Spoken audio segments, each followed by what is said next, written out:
The rain battered the cracked pavement outside Daniel Carver's apartment, a relentless drumbeat that mirrored the pounding in his chest. He sat hunched over his desk, the dim glow of his laptop casting sharp shadows across his unshaven face. His fingers trembled as they hovered over the keyboard, hesitating before pressing send. The email was addressed to the Washington Herald, subject line, classified, Project Nightingale. Attached was a single encrypted file, decades of secrets compressed into a few megabytes. Daniel wasn't just a disgruntled bureaucrat. He was a senior analyst at the National Security Agency, and what he'd stumbled upon was no ordinary conspiracy. It was a labyrinth of lies, a program so dark it made his skin crawl. 3 weeks earlier, he'd been assigned to audit old servers in the NSA's basement, routine maintenance, they'd said. But buried in the code, he found references to Nightingale, a project that didn't officially exist. Curiosity turned to dread as he dug deeper. Nightingale wasn't surveillance or espionage. It was biological. Documents hinted at a weaponized pathogen, a virus engineered to target specific genetic markers. Worse, there were logs of human trials, hundreds of names, dates, and outcomes, most ending in terminated. The last entry was dated 2 days ago. Daniel's apartment was a fortress of paranoia now. Blinds drawn, furniture shoved against the door, a burner phone his only lifeline. He'd copied the files onto a USB drive, wiped his work computer, and bolted. But he knew they'd come for him. The NSA didn't forgive leaks. His only hope was to get the truth out before they silenced him. The email was his lifeline, his confession, his gamble. He hit send, and the screen flickered as the message vanished into the ether. Minutes later, his burner phone buzzed. A text from an unknown number. Check the link. Frowning, he clicked it. A live feed from a traffic camera outside his building. His stomach dropped. 2 black SUVs idled at the curb, their tinted windows glinting under the streetlights. Men in dark suits stepped out, moving with military precision toward his door. They were here already. How? He hadn't tripped any alarms, hadn't left a trace. Or so he thought. Panic clawed at him as he grabbed the USB drive, shoved it into his pocket, and bolted for the fire escape. The rain-soaked metal groaned under his weight as he descended, heart hammering. He hit the alley and ran, the sound of boots echoing behind him. He didn't dare look back. His mind raced. Who could he trust? The journalist at the Herald, Elena Ruiz, was his best shot. She'd broken big stories before. But reaching her meant surviving the night. As he ducked into a subway station, the realization hit him. Nightingale wasn't just a project. It was alive, active, and he'd just painted a target on his back. Daniel's breath fogged in the damp chill of the subway station as he shoved through the late-night crowd. The flickering fluorescent lights overhead buzzed like a swarm of insects, amplifying the chaos in his mind. He clutched the USB drive in his pocket, its edges digging into his palm. A lifeline and a death sentence all in one. The platform was a tangle of commuters, their faces blurred into anonymity, but he couldn't shake the feeling of eyes on him. The men from the SUVs wouldn't stop. They were trained for this, relentless shadows of a system he'd once served. The rumble of an approaching train drowned out the pounding of his pulse. He slipped into the crowd, pulling his hood up, and boarded the last car just as the doors hissed shut. Through the grimy window, he caught a glimpse of 2 figures in suits scanning the platform. Too late. The train lurched forward, and for a moment, he dared to breathe. He needed a plan. Elena Ruiz's office was downtown, a 40-minute ride if he could stay hidden.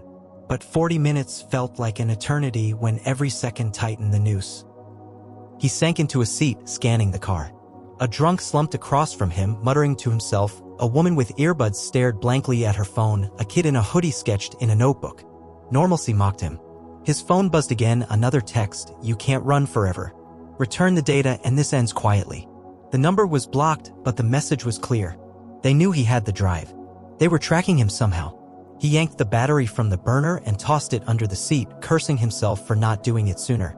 The train screeched into the next station and Daniel's instincts screamed to move. He slipped out just as the doors closed, darting up the escalator to the street.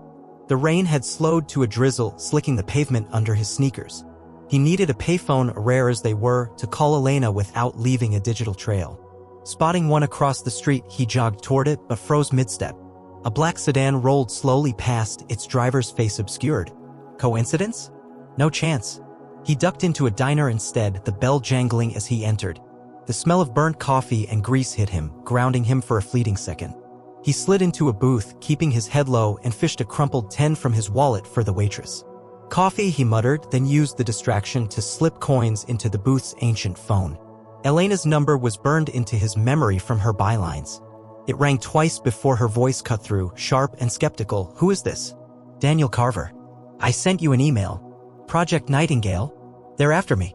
His words tumbled out, clipped and urgent. Silence stretched on the other end, then a rustle. "Papers, maybe." "I got it," she said finally. "If this is real, it's huge. Where are you?" He hesitated, glancing at the diner's foggy window. A shadow lingered outside, too still, too deliberate. "I'll come to you," he said. "Herald Building. 1 hour." She started to protest, but he hung up. The shadow moved. Daniel bolted for the back exit, heart in his throat. The alley was a dead end, but a dumpster offered cover. He crouched behind it, rain dripping down his neck as footsteps approached. A voice low and calm. "He's close. Fan out." They weren't just hunting him, they were closing the net. The alley reeked of rot and wet cardboard as Daniel pressed himself against the dumpster. His breath shallow and ragged. The footsteps grew louder, deliberate, a predator's cadence. He peeked through a gap between the metal and the wall. 2 figures, silhouetted against the dim streetlight, their suits crisp despite the drizzle. One held a phone to his ear, nodding as he spoke in hushed tones. The other scanned the shadows, a pistol glinting in his hand. Daniel's stomach twisted. These weren't NSA desk jockeys. They were field operatives, the kind dispatched for wet work. He had seconds to act. The fire escape above him was rusted but reachable if he could climb the dumpster quietly. He shifted his weight, wincing as the metal creaked under him. The operative with the gun snapped his head toward the sound, eyes narrowing. Daniel froze, heart hammering so loud he swore they'd hear it. The man took a step closer, then another, his flashlight beam slicing through the dark. It grazed the dumpster's edge, inches from Daniel's face. A siren wailed in the distance. Unrelated, but enough to distract them. The operative hesitated, glancing at his partner, who muttered something about perimeter. Daniel seized the moment. He hauled himself onto the dumpster's lid and leaped for the fire escape, his fingers barely catching the lowest rung. The metal groaned as he pulled himself up, scrambling onto the platform just as the flashlight swung back. A shout below, "There!" and the crack of a silenced shot splintered the brick beside him. He climbed, legs burning, the USB drive a lead weight in his pocket. The fire escape led to a rooftop, a flat expanse of gravel and HVAC units. He sprinted across it, leaping to the next building, a narrow gap that nearly swallowed him. Behind him, the operatives were already scaling the ladder, their movements eerily synchronized. He ducked behind a vent, chest heaving, and scanned for an exit. A maintenance hatch caught his eye, locked, but the hinges were loose. He pried it open with a shard of metal slipping inside as boots crunched onto the roof. The building was old, a warren of dusty corridors and abandoned offices. He moved fast, descending a stairwell to the ground floor, emerging into a side street. The Herald was still miles away, but he couldn't risk public transport again. A bicycle chained to a rack offered a desperate solution. He smashed the lock with a brick, guilt flickering briefly before survival took over. Pedaling into the night, he stuck to back roads, the rain masking his trail. His mind raced as fast as his legs. Nightingale's scope was unraveling in his head. Genetic targeting meant control, power over entire populations. The trials suggested they'd perfected it or were damn close. Why else hunt him this hard? He needed Elena to break the story, but doubt gnawed at him. Could she be trusted, or was she just another cog in the machine? He ditched the bike near a construction site, blending into the shadows of cranes and scaffolding. The Herald loomed ahead, a glass monolith glowing faintly against the skyline. He was early, too early. He found a payphone nearby, dialed Elena again. "I'm close," he whispered.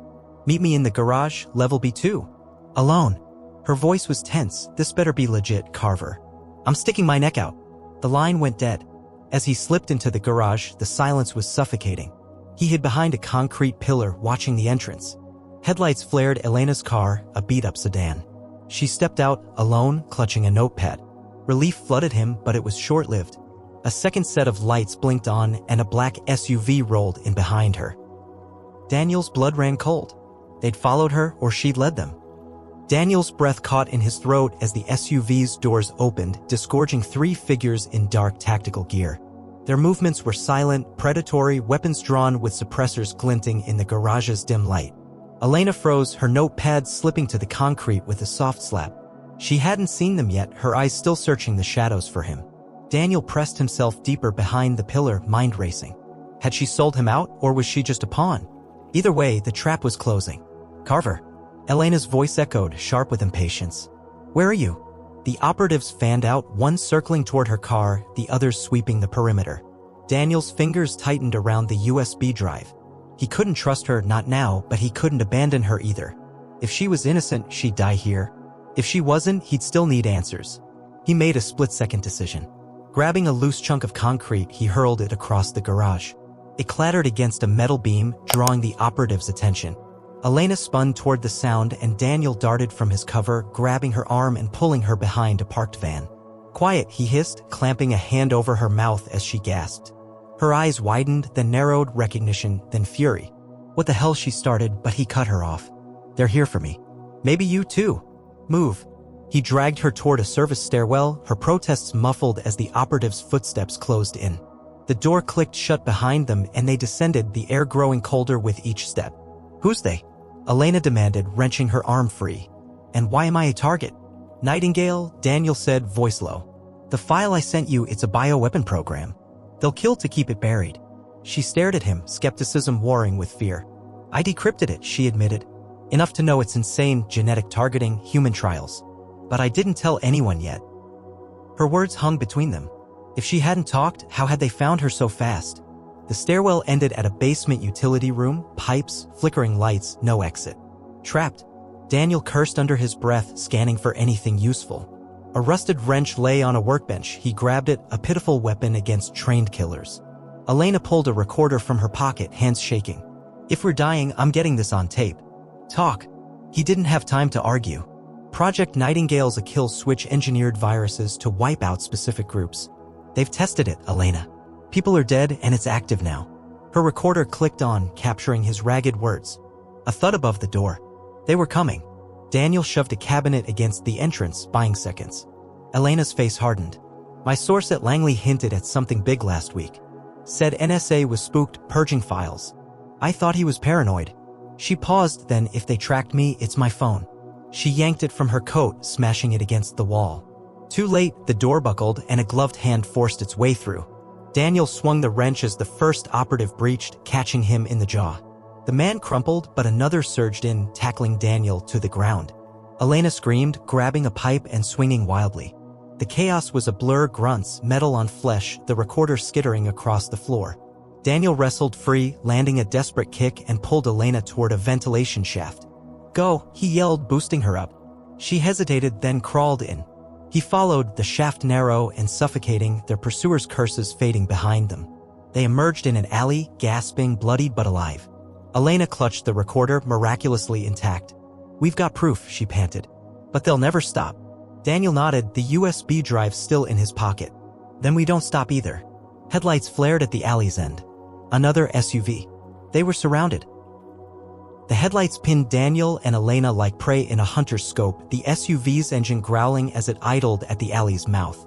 Rain streaked through the beams, a curtain of silver that blurred the figures stepping out, 3 more operatives, their silhouettes sharp and unforgiving. Daniel's muscles screamed from the fight, but adrenaline kept him upright. Beside him, Elena gripped the recorder, her knuckles white. The USB drive burned in his pocket. A ticking bomb of truth they couldn't let slip away. Run or fight, Elena whispered, her voice steady despite the tremble in her hands. Daniel scanned the alley. Trash bins, a chain-link fence, a fire escape too high to reach. No good options. Neither, he said, shoving her behind a stack of crates. Hide. If I go down, get this out. He pressed the USB into her palm, ignoring her protest. "You're the voice. I'm just the spark." Before she could argue, he stepped into the open, hands raised. The operatives advanced, weapons trained on him, their faces obscured by balaclavas. "Daniel Carver," one said, voice flat, mechanical. "You've caused enough trouble. Where's the drive?" Daniel forced a smirk, buying time. "Lost it in the subway. You're welcome to frisk me." The leader gestured, and two operatives flanked him, patting him down with clinical efficiency. Nothing. Frustration flickered in the leader's stance. "The woman," he barked. "Where is she?" Daniel shrugged, heart pounding as he prayed Elena stayed silent. A gunshot cracked, warning shot, concrete dust exploding near his feet. "Next one's in you," the leader said. "Talk." Behind the crates, Elena crouched, breath held. The USB was a cold weight in her hand, the recorder still running in her pocket. She could hear Daniel stalling, his voice a lifeline she couldn't abandon. She needed a distraction, something to shift the odds. Her eyes landed on a rusted propane tank half buried in the trash. Risky, but they were out of moves. She edged toward it, wincing as her foot scraped the ground. The operatives didn't notice, focused on Daniel. She unscrewed the valve, the hiss of gas faint under the rain. With a silent prayer, she struck a lighter, stashed in her coat from her smoking days, and tossed it at the tank. The explosion was deafening, a fireball erupting that sent the operatives diving for cover. Daniel hit the ground, ears ringing as heat washed over him. Elena grabbed his arm, hauling him up. "Move." They bolted through the chaos, smoke and flames masking their escape. The fence loomed ahead. Daniel boosted her over, then scrambled after, tearing his sleeve on the wire. They hit the next street running, the SUV's tires screeching as it recovered and gave chase. Sirens wailed in the distance, cops drawn by the blast. For once, the law might be their shield. They ducked into a crowded market, weaving through stalls of fish and cheap electronics. Elena's mind raced. "We need a safe house," she panted. "I know a guy ex-CIA off-grid. He'll hide us." Daniel nodded, trusting her lead. They slipped into a taxi, the driver oblivious to their desperation, and sped toward the outskirts of the city. The safe house was a ramshackle cabin in the woods, its owner a grizzled man named Vaughn with scars that told stories he didn't share. He took one look at them, bloodied, wild-eyed, and waved them in. "Heard the boom downtown," he grunted. "Your mess." Elena nodded, handing him the USB. "Can you crack it?" Vaughn plugged it into an ancient laptop, his fingers flying. "Military-grade encryption. Give me a day." As night fell, Daniel and Elena pored over what they had, the recorder, the partial files she'd decrypted. Nightingale's tendrils reached deeper than they'd feared, funding from private firms, oversight from a shadow council within the government. "This isn't just NSA," Daniel said. "It's bigger." Vaughn looked up from the laptop, grim. "You're right. And they're already moving to clean it up." Outside, a twig snapped. All three froze. The snap of the twig outside the cabin sliced through the tense silence like a blade. Daniel's hand tightened around the wrench he'd kept from the garage fight, a pitiful defense against what was coming. Elena grabbed the recorder, shoving it into her coat, while Vaughn slid a pistol from under the table, his eyes narrowing as he scanned the windows. The cabin's walls, thin and weathered, offered little protection. Whatever was out there had found them, and the clock on exposing Nightingale was running out. Vaughn gestured for silence, creeping toward the door. He peered through a crack in the wood, then cursed under his breath. 6 of them, armed to the teeth. Daniel's stomach dropped. They tracked the USB, or Elena's call to Vaughn, or maybe they'd never lost the trail at all. Nightingale's shadow was relentless, its reach suffocating.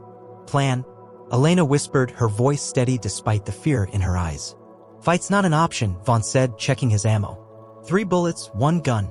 We run or we die. He pointed to a trapdoor under a rug. "Root cellar leads to a tunnel, old bootlegger route. Goes half a mile to the creek. Move fast, I'll hold them off." Daniel hesitated, guilt clawing at him. "You'll be." Vaughn cut him off. "Expendable." "You're not. Go." The cabin door splintered as a battering ram hit it, shouts erupting outside. Vaughn fired through the gap, dropping 1 operative, buying seconds. Daniel yanked the trapdoor open, shoving Elena down the ladder. She clutched the USB and recorder, her face pale but resolute.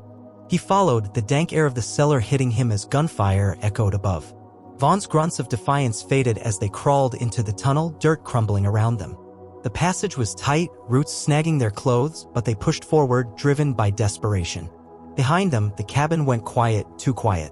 Vaughn was gone, a sacrifice they couldn't repay. The tunnel spat them out near a rushing creek, the night air cold and sharp. They waded across, shivering, and crouched in the underbrush, listening. Headlights flickered through the trees' reinforcements. "They'll find the tunnel," Daniel said. "We need to move." Elena nodded, pulling up a mental map. "There's a ranger station 2 miles east. Phone line, maybe internet. We broadcast everything live, unfiltered. They can't stop that." It was a long shot, but their only one. They trekked through the woods, branches clawing at them. The USB a beacon of hope and dread. Halfway there, a helicopter roared overhead, its spotlight slashing through the canopy. They dove under a fallen log, hearts pounding as it passed. The ranger station was a squat building, dark and abandoned. Daniel kicked the door in and they ransacked it. Found a satellite phone, no internet. Elena dialed the Herald's newsroom, her editor picking up on the 3rd ring. "Ruiz? Where the hell?" She cut him off. "Shut up and listen. I'm sending audio and files. Nightingale's real, bioweapon, government cover-up. People are dying. Air it now." She played the recorder into the receiver, then recited the decrypted data from memory, her voice breaking as she listed the trial victims. Daniel watched the door, expecting the worst. The chopper circled back, closer now. "They're coming," he warned. Elena's editor promised a live stream within minutes, but minutes felt like years. She hung up and they braced themselves. The door burst open. Not operatives, but a lone figure in a trench coat, face shadowed. "Carver. Ruiz," he said, voice low. "I'm Internal Affairs. Nightingale's rogue, unsanctioned. You've got allies, but you need to move." Trust was a gamble, but they had no choice. He led them to a jeep hidden nearby, speeding through back roads as the chopper's lights faded. The radio crackled, the Herald breaking the story, Elena's voice spilling Nightingale's secrets to the world.